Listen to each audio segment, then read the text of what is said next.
Welcome and good afternoon, everyone. My name is Ben Reedy and I'm the founder and managing editor of MBA News Australia. Thank you for joining us today. We're smack bang in the middle of what we like to call MBA season, where people are making important decisions about their future and whether or not they pursue an MBA as part of the 2021 intakes.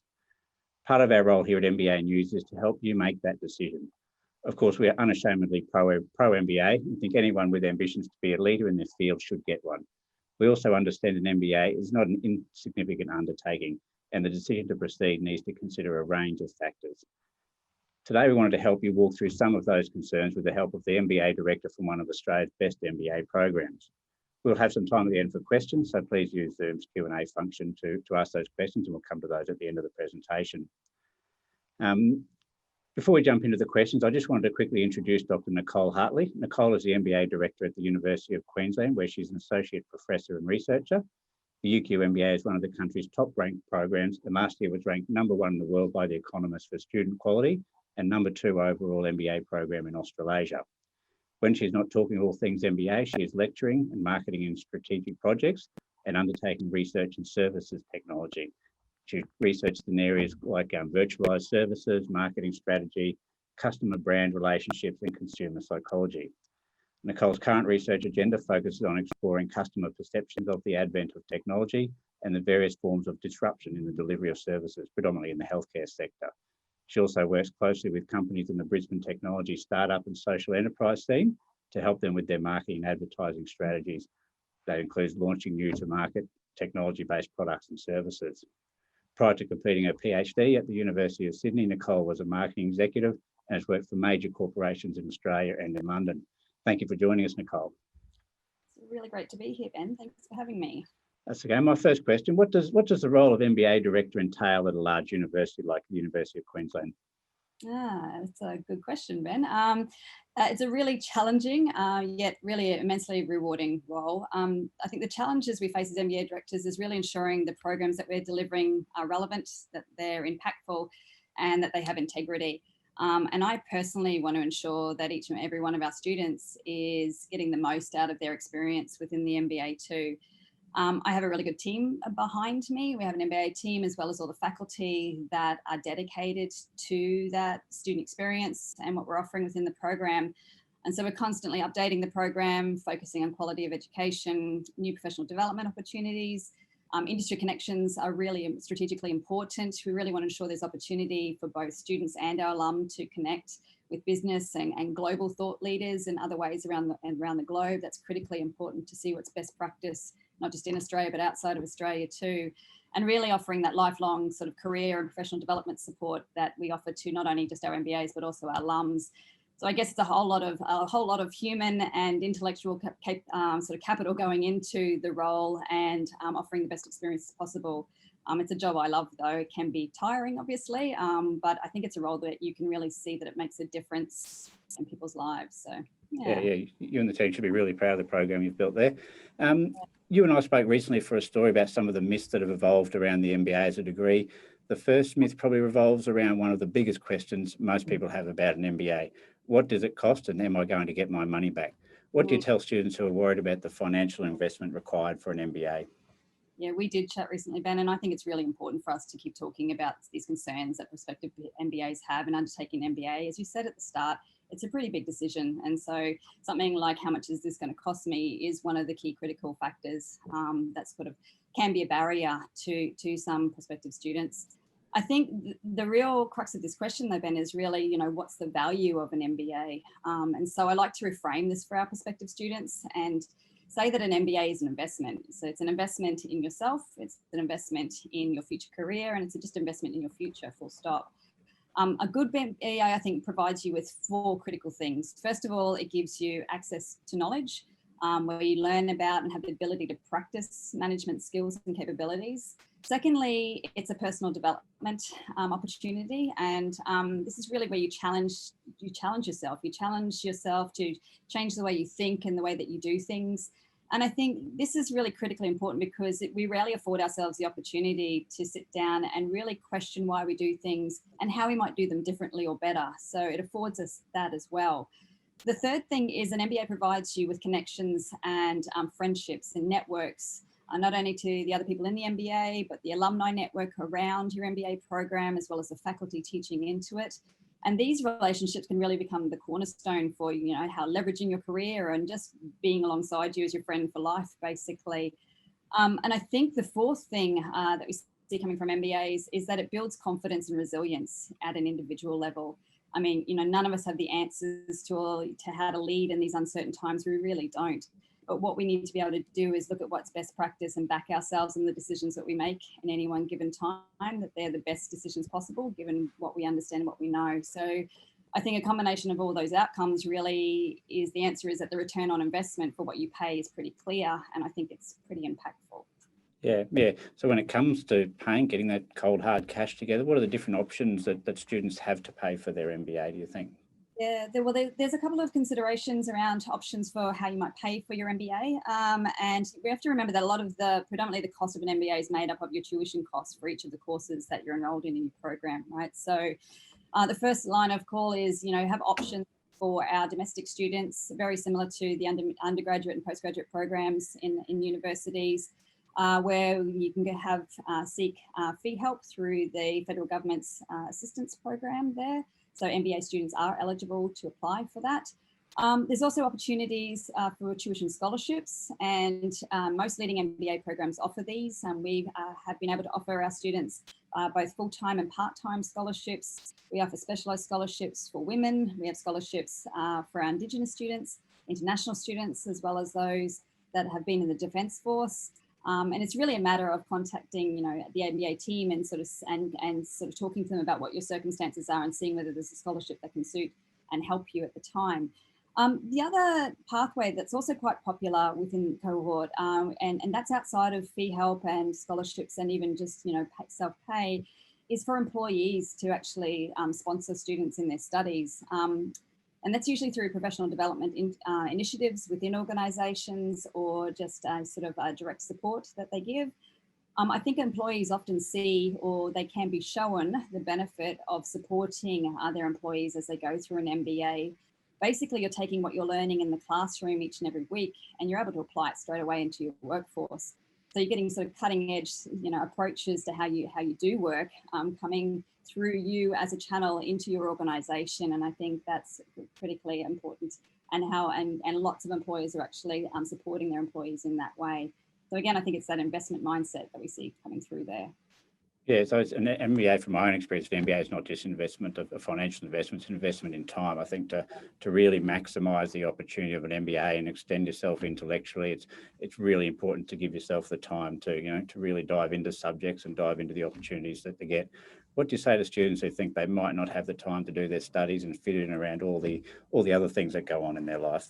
Yeah, I mean, it is true, Ben. You've gone through it. You were just saying there, it is an investment of time, and it's an investment in time in not only keeping up to date with learning your course content and what you're doing in the classroom, but really spending that time investing in yourself and the personal growth and attending all the events and really engaging with all of the other speakers that we have around the MBA and spending that time with yourself. The time is critically important, and it's really sometimes the deterrent to prospective candidates that kind of think, well, it's not the right time. I don't think it's the right time. I have this really busy life. I'm looking at changing jobs. We're looking over a baby. I don't know whether now is the right time. And I think, if you look back at all the times in which you maybe have balked at time being a factor, like if you've actually sat there and went, okay, well, I don't have time to learn a new job. I don't have time to, learn a new hobby. I don't have time to raise kids. Where would I fit this into my life? The fact is that we make time and we make it happen. And we make it work across those aspects of our life. What helps, however, is that if you have an MBA program that has the flexibility to help you make the time. And through the UQ program here, we offer flexibility in two key ways. And the first is in the delivery mode that we have. So you're able to study in classroom, or at the same time, you could be studying that class from home or from your work environment, wherever that may be, in Australia or elsewhere, if you're able to. And the other way we do it is through the way in which our courses are delivered, or the timing of our courses. So you're able to take your courses in different types of formats. There could be morning classes, evening classes, weekend classes, week-long classes, or semester long. And all of our courses rotate through that So if you're in our part-time sort of flexible mode of study, you can actually be tapping into the program at times that best suit you. So for example, if you know that you're sort of having to be away on a big project for the next 6 months, you can do some study now, you can leave it for 6 months and come back at a time that suits you and pick up your program again. And I think that's critically important for good. The way in which we are changing the way that we approach work more holistically is that these programs can't demand that you fit into their schedule, is that we have to fit around the very important people's schedules of the candidates that we have. Yeah. I suppose the next area I wanted to move on to was the, we can't have a discussion about anything these days without understanding the context of COVID-19 and the pandemic that's, been around the world in the last sort of 6 to 9 months. We seem to have had it under control here in Australia. The health concerns are abating a little bit here, but it seems to be not as control around the rest of the world. Just watching out my window here, watching the results of the US election, which are all about COVID-19. So is now a bad time to be investing in your career? Is now not a great time to be starting an MBA, or is it the optimal time to be starting an MBA? Yeah, it is a really good question. And I know something that's obviously been top of mind for many people at the moment is, if I'm going to put this investment in and time and money, what is that larger return on investment in this economic climate that we're seeing at the moment? I mean, in Australia, we are a little bit more fortunate with the impacts of COVID sort of lifting a little bit more. But we are all encountering and will continuing to encounter both health and economic impacts moving forward definitely over the next 12 months to 2 years to 5 years, etc. And it is a time of uncertainty, and it's disrupting, and there are a lot of unknowns. But we know from crisis, this also breeds opportunity. And the pandemic has really brought that into focus for individuals, businesses, governments even. And adapting to disruption has really sort of been a key part of the UQ MBA program for quite a while now. We've been looking at managing the impact of disruptions such as new advances in technology, automation, AI, digitalization, and now we have the additional layers and challenges, but no matter which industry you're working in, everyone has needed to sort of adapt. And the challenge for us all now is to really think about how we're going to stay resilient through this. How are we going to learn from what we can see is happening around us? How are we going to innovate and how we're going to grow? And an MBA really provides you with those leadership skills to manage uncertain futures. And good MBA programs really will provide you with that combination of skills, which revolve around how to best manage people, how to communicate well through this. And we can see examples when that's been very good and very bad through this whole COVID situation, how to collaborate, how to think creatively, to solve problems, and to do so with agility, but also care. And so there really isn't a better time to invest in preparing yourself to lead and inspire others to navigate and leverage their capabilities, etc., into this new world of work. There's new jobs, there's new roles, there'll be new organizations and new opportunities that are going to evolve from the pandemic and from the way in which we're addressing work now. And an MBA is really going to be the best thing to help shape your future and shape your impact that you're going to have in this new world of work. Yeah, and we spoke a couple of weeks ago. UQ has put a couple of the aspects of understanding about how companies respond to the COVID epidemic into your program as well, teaching companies how that they can respond to the economic outcome.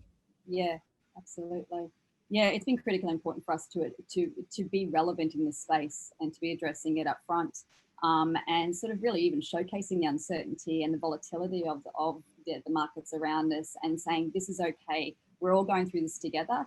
But if we focus on these key values and these key core strengths as leaders and as business managers, we can navigate pathways through this and around this. So we've actually sort of embedded a speaker series that gets business people coming in to talk about those things. And then we've also been launching a Test Your Big Idea sort of program that helps people incubate new ideas, because it's a prime time for that to happen in this entrepreneurial space. Yeah, now the next area I wanted to focus on was something that I was particularly concerned about starting my MBA. The thought of relearning things like academic paper writing, finding journal articles, all those sorts of things were quite daunting. I hadn't studied for 10 years when I went back to do my MBA. Is the modern MBA a purely academic pursuit, or should people who haven't studied before be worried about it? Is it a skill that you need going into the MBA? Yeah. Look, I can see how this is a concern for quite a number of prospective MBAs, especially a program like ours, which is focused on enhancing that in-classroom environment. We have an average age of our MBAs, which is about 36 years old. So a requirement for our program is that you have at least 4 years out of your postgraduate studies and have some managerial experience, or if you haven't had an undergraduate degree, it's around 7 years out. So, you know, there is that gap there in being embedded in academia again. But we offer so much support coming into the program. We recognise that and we understand that, and we want to assist you with that. So we run academic writing workshops, we run case study sessions. There is tutors available to you. There's a mentorship program where the other students can help you engage with your studies at the level that you need to. And so the support is there. I think also there's this misconception that a lot of learning that makes up an MBA is theoretical, or it's, you know, really philosophically dense. And when the reality is, when a good MBA program is really more applied in nature. So for example, at the UQ MBA program, across all the courses, there's a large chunk of problem solving as well as innovation that we spread across all of the courses. And what we're really trying to do is to get people to think about the problems they are facing and to think creatively and to think effectively around those problems. Because as a business leader, you know, true values really derive from when you start looking at something in a novel or unique way. And that's what we're trying to get at in the classroom. And so we have lots of practical experience. It's really about the practice of management, and that's how we come up with transformational leadership, which is what we need to see in the world right now. Lots of connections to industry as well. It's critically important for us to have academics in front of you that are engaged with industry, that are actually working with industry, and that we can bring industry to the table to showcase that best practice. It's really interesting. Even just last night, I was re-listening to an interview with Ginny Rometty, who's the executive chair of IBM. And she summed this up quite nicely in terms of what people are looking for in this future workforce kind of thing. And she said, it's really going to be about hiring people that are curious and who have a propensity to learn. And I think the MBA delivers across that in spades. Yeah, definitely. So you were talking a bit about experience before. That probably leads into the final myth I wanted to have a chat today about is, when is the best time to do an MBA? I did mine sort of 10 years into my career. I graduated in my early 20s, started my MBA in my late 20s, early 30s. I thought that was a good time to do it, but we had lots of students who were doing it in their early 20s and some right up into their late 40s as late career MBAs. When do you think is the best time for somebody to do an MBA? Yeah, look, if you have managerial experience, it's the right time to do an MBA, basically, is the response. You know, and that managerial experience can be you leading teams, it could be leading projects, it could be leading a division of department or even an organization. So at all levels of leadership or management, you can be undertaking an MBA. And MBAs offer different opportunities at people at different levels, and that's consecutively. So you're sort of looking at, for those with limited managerial experience, you know, for those with maybe 2 years managerial experience, which is our minimum, it's an opportunity to broaden your capabilities and understanding and get that helicopter view of what good leadership and good management looks like, and absorb all the different perspectives around it.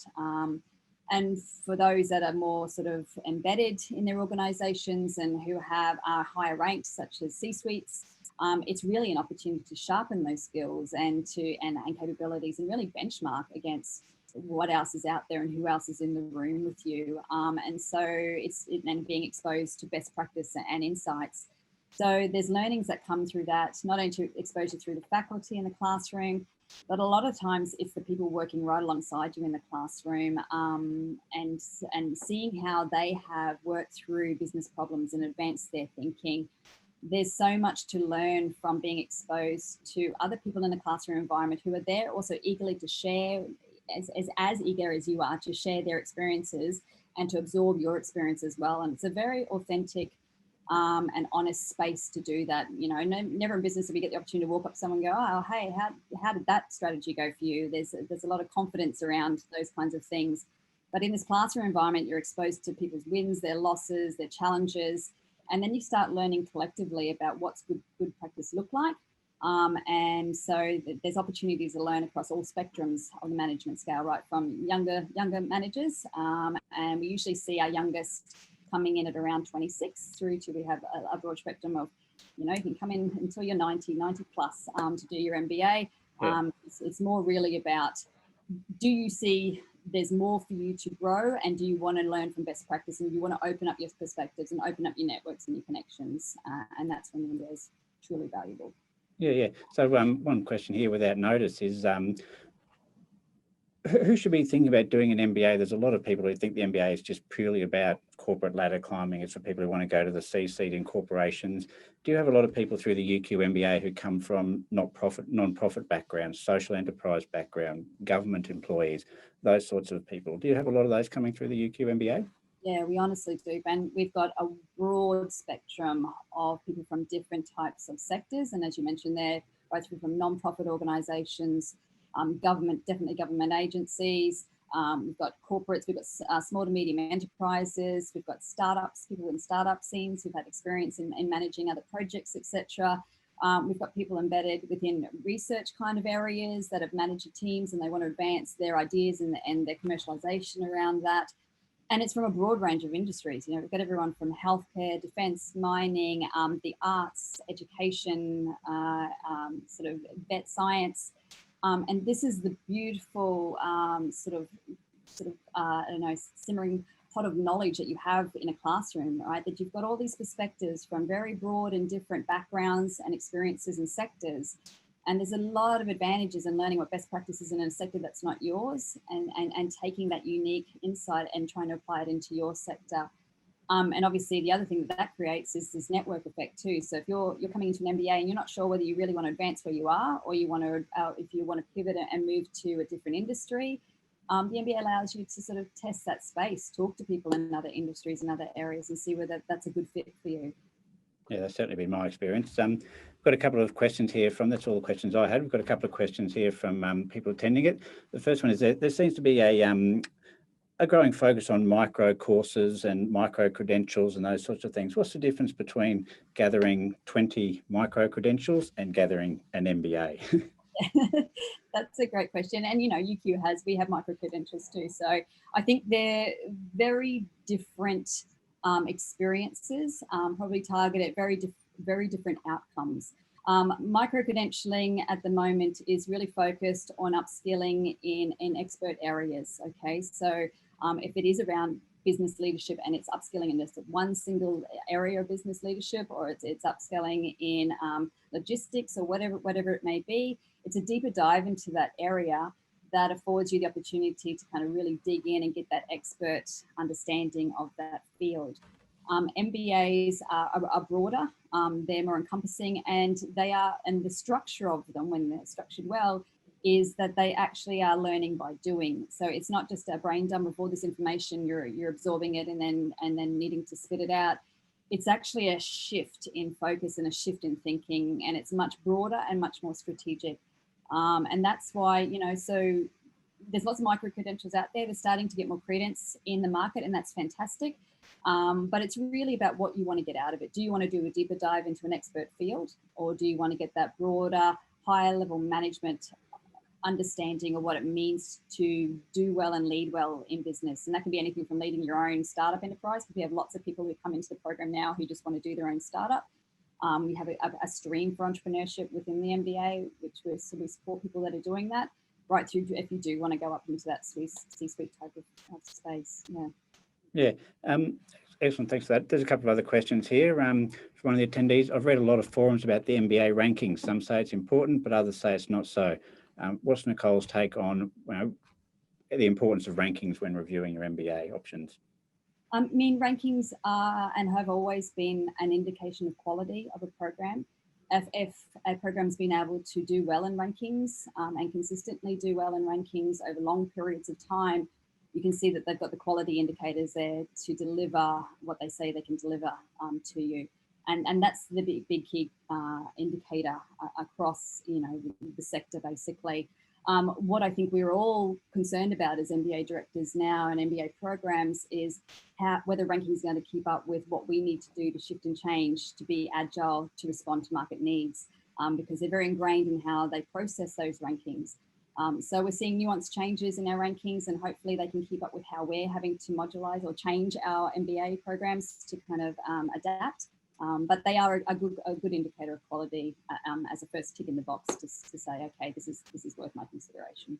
Yeah, as someone who spends a lot of time reviewing rankings and writing about rankings, my advice to the potential students is just to have a good look at the methodology of each ranking that you're looking at.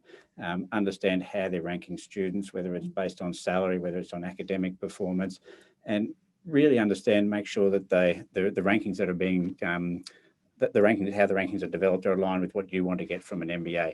And also important to ask your MBA provider if they've actually submitted to a ranking. Just because an organisation, a university isn't included on a ranking, it doesn't mean they're not excelling in those areas or the methodology used to develop those rankings.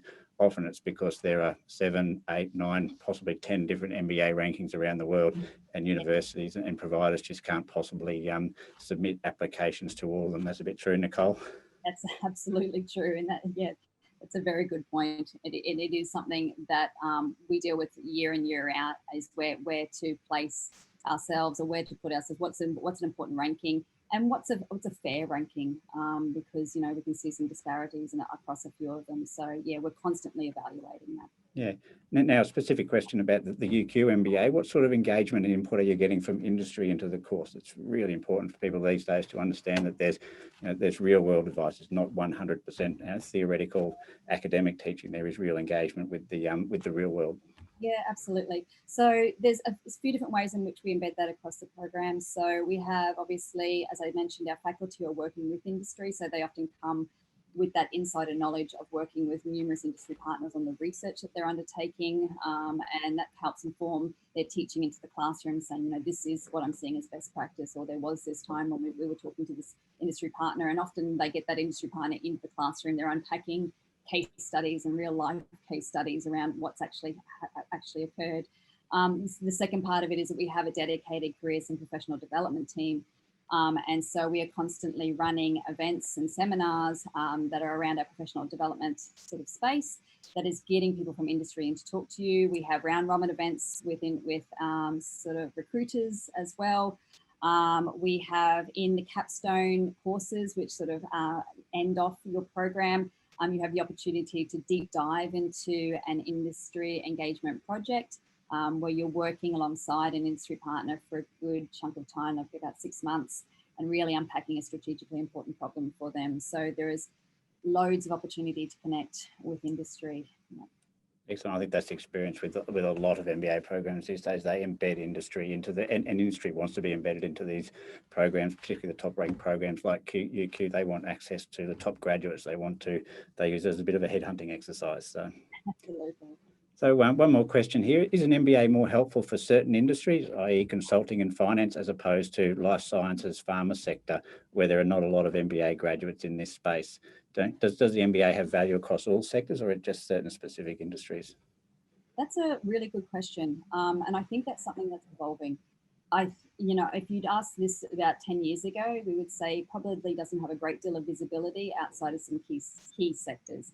And particularly, as we've seen over time, it's been definitely directed around finance and around engineering spaces and around, consulting. But more broadly now, the Australian market, I think, and globally definitely, is picking up an understanding. An MBA is more than just focusing on you being a consultant or being an expert in finance. So you being a CFO or a COO. It's really an understanding of the fact that you're engaging in sort of getting these skills and capabilities that higher level managers are looking for in their staff. Okay, so the CEO goes, okay, so that's great that you've got this tick in the box in terms of a degree. Tell me about your MBA. What was your experience like in your MBA? What are some of the other skills that you can speak to that you got? And that's what employers are looking for, is people that can speak to the fact that they have now complex business problem solving skills, that they're able to actually be persuasive in the way that they and get other employees on board with an initiative at work. These are skills that are embedded across our program and across other really good programs. And they're the skill sets that managers are really looking for, and that's across industries. Okay, so that's something that's not industry specific, and that's where MBAs really add value, because they are at that level where they're teaching you how to manage well, to manage yourself well, to manage other people well, to lead well, to inspire, and all of those other skill sets and capabilities that are going to allow you to go and do good in the world. And that's something that's just able to be capitalized across industries. And so we're seeing a lot more uptake across industries of understanding the MBA is an investment in yourself and in your future. Yeah. Definitely. I think we've got time for one more question here. What are your thoughts on accreditation, a bit like rankings, accreditation of MBA programs? Is it something people should be, taking a good look at as part of their decision? Yeah, look, there's more movement now in the Australian scene around a specific accreditation of MBAs. It's still in its nuanced phases, I feel. MBAs sit within business schools, and business school accreditation is critically important. That's the key indicator. That's the key factor that you want to look for, is your MBA centered within a business school that's got full accreditation, and that accreditation is quite rigorous. It's extremely rigorous. It's extremely hard to keep once you have it. It's not something that's just a granted or a given. And we work hard to ensure that we have that, because that's the key indicator of quality and that we're doing our jobs well. So look for an accredited business school. Accreditation around MBA programs in particular, again, probably the advice that Ben gave before in terms of looking at who is that coming from, what are some of the key indicators, and is it already transparent from their business school accreditation? If it is, then that's the biggest tick in the box that you can look for. Outside of that, if you can't make that, you can register and we'll send you out information anyway, or please just get in touch with us and our MBA team can sit down with you, have a coffee, have a chat, have a Zoom call, whatever you need to answer any further questions you may have. Oh, I should say, sorry, that applications close on the 30th of November for start of next year. Excellent. Okay, Nicole, thanks for joining us today. We look forward to talking to you in the future. Thank you for joining us. There's a couple of extra questions there from people. I'll get back to those individually or pass them on to Nicole, and she can email with those people directly. Again, thank you everyone for joining us today. Thank you, Nicole, for joining us, and we look forward to doing more webinars like this in the future. Thank you, everyone. Thanks, Ben. Bye.